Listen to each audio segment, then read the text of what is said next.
কেইদিনমানৰ পৰা মনত খুন্দিয়াই আছে জুবিন গাৰ্গে বৰ্তমান আমাৰ বিশ্ববৰেণ্য যিজন শিল্পী তেখেতে ভাগৱত ধৰ্ম কি বুজি পাইছিল খুব ধুনীয়াকৈ বুজি পাইছিল যদিও তেওঁ কৈছিলে মোৰ কোনো জাতি নাই মোৰ কোনো ধৰ্ম নাই মোৰ কোনো ভগৱান নাই কিন্তু তেওঁ সঁচা সঁচিকৈ ভগৱান চিনি পাইছিলে কাৰণে বেলেগ কোনো ভগৱান নাই বুলি এটা ঐশ্বৰিক শক্তিক তেওঁ বুজি পাইছিলে যাৰ কাৰণে সমস্ত জীৱক তেওঁ সমজ্ঞান কৰিব জানিছিলে মুকুতি সুখটো কৰি ভকতি সেৱৰ তথাপি নভজে লোক কিনো কৰ্মজৰ এইটো মুক্তিৰ কথা এটা কৈছে মুক্তি মানে কি আমাক যদি কোনোবাই কয় আমাৰ এনেকুৱা লাগে মুক্তি মানে হেনো এই সংসাৰৰ পৰা গুচি যোৱাটো পৰিত্ৰাণ পোৱাটোকে মুক্তি বুলি কয় কিন্তু মুক্তি অৰ্থটো বহু কাৰণত আমি ব্যৱহাৰ কৰিব পাৰোঁ বহুদিন একাধাৰে একেটা কামত যেতিয়া ব্যস্ত হৈ থাকে আমনি লাগি গৈছেগৈ আৰু কামটো কৰি কৰি শেষ নহয়হে নহয় ধৰি ল'লোঁ মহিলাসকলে তাঁত এখন লগাইছে খুব সোনকালে উলিয়াব লাগে সময় কম তাৰ মাজতে বৈ মেলি মানে আমনি পাই গৈছেগৈ আৰু যেনে তেনে শেষ কৰিব লাগে যিদিনা শেষ হ'ল ইছ ৰাম আজিহে মুক্তি পালোঁ দেই কামটো যে শেষ হ'ল এই ধৰণৰো মুক্তি থাকে গতিকে মুক্তিতকৈ ভক্তি শ্ৰেষ্ঠ বুলি এটা এই কাৰণেই কৈছে যে যিসকলে ভগৱন্তৰ ঈশ্বৰৰ চিন্তা কৰে ঈশ্বৰৰ চৰণত চিন্তা কৰে তেৰাভাৱে কোনো কাৰণত মুক্তি নিবিচাৰে বুলি কৈছে মুক্তি এইটো কাৰণেই নিবিচাৰে ভগৱন্তৰ পাঠত আমাক কৈছে গুৰুকেইজনাই লিখিছে মুকুতি বোলে 5 প্ৰকাৰৰ হালুক্য হাজুৰ্য হাৰূপ্য হামিপ্য আৰু লীন মুক্তি বা মুখ্য মুক্তি এই মুক্তি কেই প্ৰকাৰ 5টা প্ৰকাৰৰ মুক্তি ভকতসকলে বাঞ্ছা নকৰে বুলি কৈছে কেলে ইয়াত আমাক স্পষ্টকৈ কৈছে শাস্ত্ৰই এনেকৈ লিখিছে হিৰাম যিটো জনে ফুৰে হৰি নামক হুঁৱৰি তাৰ পাছে পাছে ফুৰে যত দেৱ দেৱী মূৰ্তিমন্ত হৈয়া পঞ্চ প্ৰকাৰ মুকুতি মুকলৈও বাপ বুলি কৰয় কাকুতি আমি যদি ভগৱন্তৰ একান্ত সেৱক হওঁ আমি যদি ভগৱন্তৰ গুণনাম কীৰ্তন কৰি ফুৰোঁ তেতিয়াহ'লে মুক্তি নিজে নিজে আমাৰ পিছে পিছে ঘূৰি ফুৰিব মুক্তি আমি বাঞ্ছা কৰিব নালাগে এতিয়া আমি কীৰ্তন কৰাৰ কথাটোলৈ আহোঁ আমাক পিছত এষাৰ কথা কৈছিল আমি আপোনাসবক কৈ থৈছিলোঁ যে হেৰাম শুনে বা ভনে বা স্মৰে নতুবা আদৰে আনে বা গাৱন্তে জীৱা অভিনন্দা কৰে এতিয়া কথাটো হ'ল কি চাওক ইয়াৰ আগত আমাক এটা কথা কৈ থৈ গৈছিলে যে শব্দ বাক্য সকলোৱে ক'ব নোৱাৰে কিন্তু শুনাৰ শক্তিটো সকলোৰে আছে এতিয়া মন কৰিব ইতৰ যিবিলাক প্ৰাণী আছে খুব অকণমান মন দি কথাখিনি শুনিলে আপোনালোকে বুজি পাই যাব মই ক'ব বিচাৰিছোঁ কি আচলতে যে ইতৰ যিমানবোৰ প্ৰাণী আছে গৰু ছাগলী কুকুৰ মেকুৰী ইহঁতে শুনে নে নুশুনে নিশ্চয় শুনে শ্ৰৱণ শক্তি সিহঁতৰ আছে নহ'লে সেই বুলি ক'লে কুকুৰটোৱে কেনেকৈ বুজি পায় আহ বুলি ক'লে সি ওচৰলৈ কেনেকৈ আহে নিশ্চয় বুজি পায় কিন্তু গৈছোঁ দেই মই আঁতৰি যাওঁ দেই এনেকৈ ক'ব পাৰেনে সিহঁতে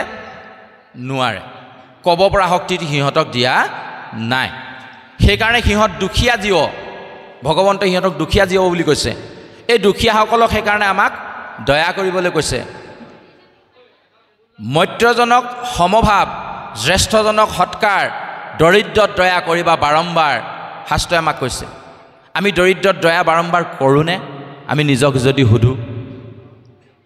আমি দৰিদ্ৰ বুলিলে সাধাৰণতে টকা পইচা নোপোৱাজনকে টকা পইচা নথকাজনকে দুখীয়া বুলি আমি দৰিদ্ৰ বুলি কওঁ কিন্তু শাস্ত্ৰই সেইসকলক দৰিদ্ৰ বুলি কোৱা নাই সেইসকলক দৰিদ্ৰ বুলি কৈছে যিসকলে আমি কোৱাৰ দৰে শব্দ এটা ক'ব নোৱাৰে আমি কোৱাৰ দৰে আনক কথা এটা বুজাই দিব নোৱাৰে নিজৰ ঘৰটো নিজে বনাই ল'ব নোৱাৰে নিজৰ খোৱাখিনি নিজে যোগাৰ কৰি ল'ব নোৱাৰে ইহঁতকো দৰিদ্ৰ বুলি কৈছে ঠিক আছে আমাৰ নিজৰ ভাষাৰে আমি বুজোঁ আহক দুখীয়া বুলি যিজনক আমি কৈছোঁ দৰিদ্ৰ বুলি যিজনক কৈছোঁ সেই দৰিদ্ৰজনক আমি দয়া কেনেকৈ কৰিছোঁ বাৰম্বাৰ কৰিছোঁনে বাৰু আমি কেনেকৈ দয়া কৰোঁ জানেনে কথাটো এনেকুৱা হৈছে দৰিদ্ৰক দয়া কেনেকৈ কৰিছোঁ চাব দেই এতিয়া কথাটো হৈ গ'ল আমি যেনিবা বিশাল মাৰ্কেট বা এনেকুৱা ধৰণৰ ডাঙৰ বিগ বজাৰ এখনলৈ গৈছোঁ তাতে কি হৈছে কাপোৰ কিনিম বুলি গ'লোঁ তাত এটা কৃষ্ণ জন্মতে পাপবোৰ লৈ অহা নাই সেইকাৰণে আমি নিষ্পাপ শিশু আমি যে শিশুসকলক কওঁ এই নিষ্পাপ শিশুটোক এনেকৈ ক'ব নাপায় এনে ব্যৱহাৰ কৰিব নাপায় তাৰমানে মনুষ্যৰ যোনি পাবৰ কাৰণে আমি মানে হাজাৰ পুণ্য কৰি আহিছোঁ 84 লক্ষবাৰ বেলেগ বেলেগ জীৱ হিচাপে জন্মগ্ৰহণ কৰাৰ পাছতহে আমি মনুষ্যজনী পাইছোঁ মানে কেলে যে আমাৰ পুণ্যৰ ফলত কিন্তু পাপবোৰ কেতিয়া গোট খাই জানেনে পাপবোৰ আমি আচুৰি লওঁ আমি পাপবোৰ গোটাই লওঁ মই সেইকাৰণে আৰম্ভণিতে কৈছিলোঁ যদি পুণ্য কৰিবলৈ মন নাই যদি মোৰ সাধ্য নাই নকৰাটো শ্ৰেষ্ঠ কিন্তু পাপখিনি গোটাই আমি ল'ব নালাগে মই এইটো কাৰণে কৈছোঁ চাওক মই ককাইদেউৰ ঘৰলৈ গ'লোঁ 4জন মোৰ লগত গৈছে আমি 4জনৰ মাজত কথা বতৰাত ব্যস্ত নিজৰ মাজত কথা পাতি আছোঁ খুব ককাইদেউ সুধিলে বোলে এফালেকে আহিলেনে আমি তেওঁৰ কথাত গুৰুত্ব দিয়া নাই আমি 4জনৰ মাজতে কথা পাতি আছোঁ তাৰ মাজতে আহি তেখেতে সুধিলে বোলে ভালে আছেনে আমি তেখেতৰ কথাত গুৰুত্ব দিয়া নাই আমি আমাৰ 4জনৰ মাজতে কথা পাতি আছোঁ তেখেতে শেষত ভাবিবলৈ বাধ্য হ'ব এইকেইটাই যদি নিজৰ কথাতে ইমান ব্যস্ত আমাৰ ঘৰলৈ নাহিলেও হ'লহেঁতেন তাতে কথাখিনি পতা হ'লেও হ'লহেঁতেন ভাবিবনে নাভাবিব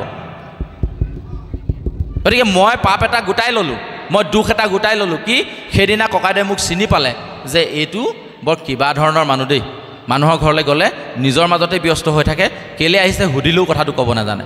ক'বনে নক'ব সেই দুখটো মই গোটাই ল'লোঁ নে নল'লোঁ পাপবোৰ আমি এনেকৈ গোটাই লওঁ আজি মই আপোনাসৱৰ চৰণত পুনশ্চ সেৱা ধৰিছোঁ অন্ততঃ ভগৱন্তৰ গৃহলৈ আহি অন্য কথা পাতি সেনেকুৱা পাপ অকণমান গোটাই নল'ব বৰ দুখ লাগিব মই নিজৰ মাতৃসম নিজৰ ভাতৃসম নিজৰ ঘৰৰ আমাৰ সমস্তৰ পৰিয়ালৰ এজন বুলি আমি কৈছোঁ মনলৈ অহা কথাখিনি মাত্ৰ যদি কিবা এটা খুব দৰকাৰী কথা পাতিবলৈ মন গৈছে লাহেকৈ কাকো অসুবিধা নকৰাকৈ উঠি গৈ আমি বাহিৰত পাতিম নামগৃহৰ ভিতৰত ভগৱন্তই দেখি আছে ইয়াত ভগৱন্তৰ ক্ষীৰ ভাগ ইয়াত ভগৱন্তৰ বানময় মূৰ্তি প্ৰতিষ্ঠা হৈ আছে নহ'লে আমি সেৱা কিয় কৰিছোঁ চকী জ্বলাইছোঁ কাক জ্বলাইছোঁ ইয়াত যে বন্তি হাজাৰ হাজাৰ বন্তি জ্বলিছে সকলোৱে আহি যে ইয়াত সেৱা ধৰিছে কাক প্ৰাৰ্থনা কৰিলে কাক ক'লে ভগৱন্তকে কৈছে তেতিয়াহ'লে ভগৱন্ত আছে ইয়াত ভগৱন্ত আছে বুলি জনাৰ পাছতো আমি বেলেগৰ কথা পাতি আছোঁ ভগৱন্তে ভাল পাবনে বেয়া পাব আমাক ভগৱন্তে বেয়া পোৱাটো আমি কৰি লৈছোঁ কিয় তাৰ পাছত যদি আমি কওঁগৈ ভগৱানে আমাকহে ইমান দুখ দিয়া ইমান কণা ভগৱান আমি পাপী হয়নে নহয় আপোনাসৱক কোৱা নাই কথাখিনি মই নিজক কৈছোঁ যে এই কথাখিনি কোৱাৰ পাছত যদি মই বেলেগ কথা পাতোঁ তেতিয়াহ'লে মোৰ পাপটো আৰু ডাঙৰ হ'ব মই যাতে এই গৃহভাগত থাকোঁতে বেলেগ কথা মোৰ মনলৈ নাহক সেই কথাটোত বান্ধিবৰ কাৰণে নিজক জোৰ দি এই কথাখিনি কৈ মই বান্ধিব বিচাৰিছোঁ এতিয়া আহোঁ ভকত অভকত ভাগৱত ধৰ্মৰ সম্পৰ্কে অকণমান আগবঢ়াই দিওঁ প্ৰভুজন আহিছে তেৰাই আলোচনা কৰিব গতিকে আজি আলোচনাতকৈ বেছি আমাক পৰিচালক হিচাপে দায়িত্ব দিছে কাৰণে আমি আলোচনালৈ বেছিকৈ যোৱা নাই তথাপিও এই কথাকেইটা নক'লে মোৰ মনটো বেয়া লাগিব ভাগৱত ধৰ্মৰ বিষয়ে পিছলৈ পাঠে পিছলৈ ক'ব উত্তৰটো আমি তেতিয়াও পাম আমি তাৰ মাজতে দিবলৈ চেষ্টা কৰিম এতিয়া মাত্ৰ এটা সৰু উদাহৰণ আপোনাসৱক দিব বিচাৰিছোঁ ভকত চিনি পাব কেনেকৈ অভকত চিনি পাব কেনেকৈ এতিয়া মন কৰিব এই সময়ত গাঁওখনৰ এনেকুৱা এজন মানুহ ইয়াত সোমাই আহিলে আপোনাসৱৰ মন সচকিত হৈ গ'ল ঠিক নাই এতিয়া কাক কি ক'ব ঠিক নাই খাব আৰু এইটো কেলেনো আহিলে মানুহ সচকিত হৈ যাব হয়নে ইছৰাম এইটো কোনে মাতিলে এইটো অহাৰ লগে লগে এতিয়াতো হুলস্থুলীয়া পৰিৱেশ এটা হ'বই এতিয়া কাক কি ক'ব একো ঠিক নাই আহে নাই ধাৰণা এটা চিধা চিধিকৈ ওলাই পৰিছে এজন অভক্ত সকলোৱে চিনি পায় যিজন আহিলে পৰিৱেশ এটা বিনষ্ট হয় যিজন আহিলে মানুহৰ অশান্তি হয় আৰু কোনোবা এজন আহিলে কৃষ্ণ কৃষ্ণ এজন আহিলে যেতিয়া বৰ ভাল লাগিব দেই আজি অনুষ্ঠানটো ধুনীয়াকৈ পাৰ হ'ব আৰু তেওঁক মাতিছে যদি ভাল লাগিব যাম দেই এপাক শুনিবলৈ যিজনক তেনেকৈ ভাবিব সেইজন ভকত ওলাই পৰিছে নাই উদাহৰণটো আপুনি আজিৰ তাৰিখত আটাইতকৈ জয় জলপটপটকৈ ওলাই আছে কেইদিনমানৰ পৰা মনত খুন্দিয়াই আছে জুবিন গাৰ্গে বৰ্তমান আমাৰ বিশ্ববৰেণ্য যিজন শিল্পী তেখেতে ভাগৱত ধৰ্ম কি বুজি পাইছিল খুব ধুনীয়াকৈ বুজি পাইছিল যদিও তেওঁ কৈছিলে মোৰ কোনো জাতি নাই মোৰ কোনো ধৰ্ম নাই মোৰ কোনো ভগৱান নাই কিন্তু তেওঁ সঁচা সঁচিকৈ ভগৱান চিনি পাইছিলে কাৰণে বেলেগ কোনো ভগৱান নাই বুলি এটা ঐশ্বৰিক শক্তিক তেওঁ বুজি পাইছিলে যাৰ কাৰণে সমস্ত জীৱক তেওঁ সমজ্ঞান কৰিব জানিছিলে যাৰ কাৰণে আজি তেওঁৰ পিছত ইমান অগণন ভকত ইমান অগণন অনুৰাগী এইটো তেওঁ গোটাই লোৱা নাই এইটো ভগৱন্তই তেওঁক দি দিছে উদাহৰণ এটা দিওঁ চাওক তেখেতে কৃষ্ণমণি নাথকে আদি কৰি তেখেতৰ লগৰ কেইজনমানৰ লগত ক'ৰবাৰ পৰা প্ৰগ্ৰেম এটা কৰি আহি ইণ্টাৰভিউ এটাত দেখিছিলোঁ কাৰণে কৈছোঁ তেখেতৰ খাৰঘুলিত লোৱা সেই টিলাটো দেখুৱাবলৈ লৈ গৈছে তেতিয়া টিলাৰ নিচিনা হৈ আছে তাতে তেওঁ নিজে ৰোৱা কিছুমান গছ আছিলে গছবোৰক সি নিজৰ ল'ৰা ছোৱালী বুলি ভাবে কৃষ্ণমণি নাথক কৈছে এইবোৰ চব মই নিজে ৰোৱা এই গছবোৰ মোৰ ল'ৰা ছোৱালীৰ নিচিনা কিন্তু বুজিছ ইহঁত অকণমান দুষ্ট হৈছে কথা নুশুনে ইজোপা গছৰ ওচৰলৈ গৈছে এচাৰিডাল লৈ কোবাইছে ইটো এনেকুৱা হৈছে ডাঙৰ হ'বলৈ ক'লে নহয় ই সাৰ পানী দিলে নাখায় মন চন মাৰি থাকে আকৌ সিজোপা গছলৈ উঠি গৈছে ই কিন্তু বৰ ভাল দেই ই বৰ ধুনীয়াকৈ লহপহকৈ বাঢ়ি গৈছে এই কৰ্দৈজোপা যে ই খুব সোনকালে ডাঙৰ হ'ল মই কৰ্দৈ এটা পাৰি দিছোঁ গছত উঠি গৈ ৰাতি 1টা বজাত কৰ্দৈ পাৰি আনি কৃষ্ণমণি নাথক খাবলৈ দিছে এই যে গছবোৰৰ লগত যে কথা পাতিছে গছবোৰৰ সন্তান হিচাপে যে ভাবিছে কোনে ভাবিব পাৰে সমস্ত ভূতত ব্যাপী আছোঁ মই হৰি সমস্তকে মানিবা তুমি বিষ্ণু বুদ্ধি কৰি জুবিন গাৰ্গে বুজি পাইছিলে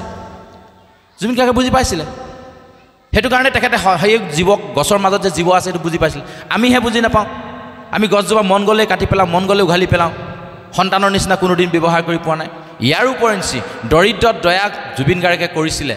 কেনেকৈ ঘৰৰ পৰা ষ্টুডিঅ'লৈ ওলাই যাওঁতে আধা ঘণ্টাতকৈ বেছি সময় তেওঁ লাগিছিলে বোলে কেলৈ ৰাস্তাত গৈ থাকোঁতে এজন দুখীয়াক স্কুলৰ ল'ৰা ছোৱালী পঢ়াবৰ কাৰণে খৰচ দিছিলে কোনো কাৰোবাৰ ডাক্তৰৰ ঘৰত দিবলৈ পইচা নাই তাত দিছিলে কাৰোবাক কিতাপ কিনিবলৈ পইচা নাই পইচা দিছিলে কাৰোবাক টিউশ্যনৰ কাৰণে পইচা দিছিলে এনেকৈ দি নিজৰ জেপত নাথাকিলে আনৰ পৰা ধাৰে লৈও দিছিলে এই যে সমস্ত যিখন দুখীয়াসকলক আছিলে তেওঁলোকক কি হৈছে মানে দয়া কৰিছিলে আৰু সমজনক জ্যেষ্ঠজনক সন্মান দিছিলে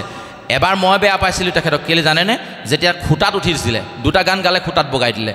ইমান অভদ্ৰামী কৰে মোৰ বেয়া লাগিছিলে পিছত ইণ্টাৰভিউ এটাত দেখিলোঁ খুঁটাটোত বগোৱাৰ তেওঁ এটা ব্যক্তিগত কাৰণ আছিলে কি আছিলে ভাগৱত ধৰ্মৰ কথা ক'বলৈ গৈহে উদাহৰণ এটা টানি আনিছোঁ নাভাবিব যে আমি পাঠৰ পৰা বহুত দূৰলৈ ওলাই গৈছোঁ উদাহৰণটো দিছোঁ বুজিবৰ কাৰণে ভাগৱত ধৰ্ম কি ভাগৱত ধৰ্ম তেওঁ বুজি পাইছিলে কেলৈ তেখেতে এবাৰ তেখেতৰ জ্যেষ্ঠ এজন উপস্থিত থকাৰ পাছত তেওঁতকৈ জ্যেষ্ঠ কোনোবা এজন গায়ক তেওঁতকৈ পপুলাৰিটিটো অলপ কম কিন্তু তেখেত উপস্থিত আছে তেখেত লগত কথা বতৰা পাতি আছে কমিটিৰ মানুহখিনি সেন সময়তে জুবিন গৈ তাত উপস্থিত হৈছে জুবিন গাৰ্গ উপস্থিত হোৱাৰ লগে লগে গোটেই কমিটি হুলস্থুল আৰু মানে পাই গ'লহি তেখেতক আদৰি সাদৰি নি ভিতৰত সোমোৱালে তেখেতে বাৰে বাৰে কৈছে তেখেতক আনক জ্যেষ্ঠজনৰ নাম লৈছে মই নামটো পাহৰিছোঁ তেখেতক মাতিবলৈ বহুতবাৰ ক'লে কমিটিয়ে কিন্তু তাত কটাক্ষ নকৰিলে শেষত তেওঁ কি কৰিলে জানেনে মই আজি আমনি কৰিমেই মই ভালকৈ গান নাগাওঁ ষ্টেজত মই হুলস্থুল কৰিমেই লগৰকেইজনক কৈ লৈ 2টা গান গালে গাই খুঁটাত উঠি দিলে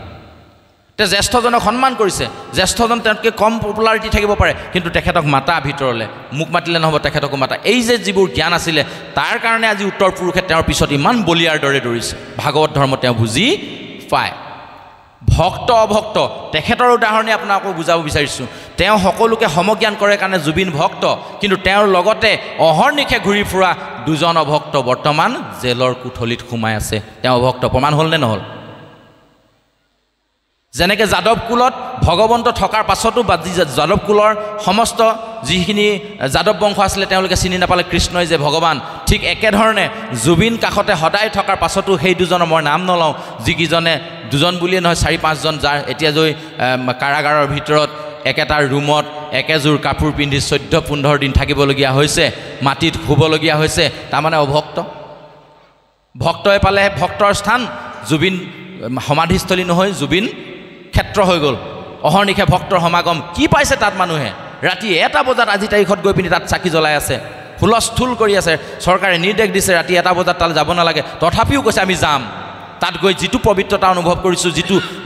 মানে কি আছে পজিটিভিটি লাভ কৰিছোঁ সেইটো যোৱাজনেহে উপলব্ধি পাৰি ইমান জোৰ ক'ৰ পৰা আহিছে এইটো ভকতজনৰ ক্ষেত্ৰত থাকে এনেকুৱা বহু উদাহৰণেৰে সৈতে এই পাঠভাগ সন্নিৱিষ্ট হৈ আছে পিছলৈ ভাগৱতেও এনে সুন্দৰ কিছুমান উদাহৰণ দিব যিবোৰ উদাহৰণেদি আমি আজি বুজিম ভক্ত কাক কয় অভক্ত কাক কয় ভাগৱত ধৰ্ম কি মায়াটো কিন্তু আটাইতকৈ টান ছাবজেক্ট যদি টান কৰি লয় কিন্তু যদি উজুকে বুজিবলৈ বিচাৰে মায়া তত্ত্বটো কিন্তু বৰ ৰস লগা তত্ত্ব আমি মায়া তত্ত্বটো পিছলৈ ৰাখি আপোনালোকৰ আগত জনাম বুলি এটা সৰু কি বুলি ক'ব এডভাৰটাইজটো অসমীয়াত মই ক'বই নাজানো এডভাৰটাইজ এটা দিলোঁ আমি অকণমান পিছতে আকৌ মায়াৰ বিষয়ে জানিম আপোনালোকে এনেধৰণে মনোযোগেৰে শুনিবলৈ আৰম্ভ কৰক আমাৰ এজন ৰসিক আলোচক আৰু এজন আহিমি আমাৰ মাজত উপস্থিত হৈছে গতিকে তেৰালে আমি মাইক্ৰফোনটো আগবঢ়োৱাৰ প্ৰাক মুহূৰ্তত আমি 2জন পাঠকীদ্বয় ইমান হুলতিত কণ্ঠেৰে আমাক আজি পাঠ নিগৰাইছে তেৰাহবৰ শ্ৰীচৰণত আমি নিমি ৰাজাৰ দ্বাৰা নৱ প্ৰশ্ন উত্থাপন কৰি সিদ্ধৰ দ্বাৰা প্ৰথম প্ৰশ্নৰ যিটো উত্তৰ আমাক দিছে কবি নামৰ সিদ্ধ পুৰুষজনে আমি পাঠভাগ আগবঢ়াবৰ কাৰণে সেৱকীৰ দৰে চৰণত প্ৰাৰ্থনা সেৱা ধৰা হৈছে। কৃষ্ণ কৃষ্ণ কৃষ্ণ।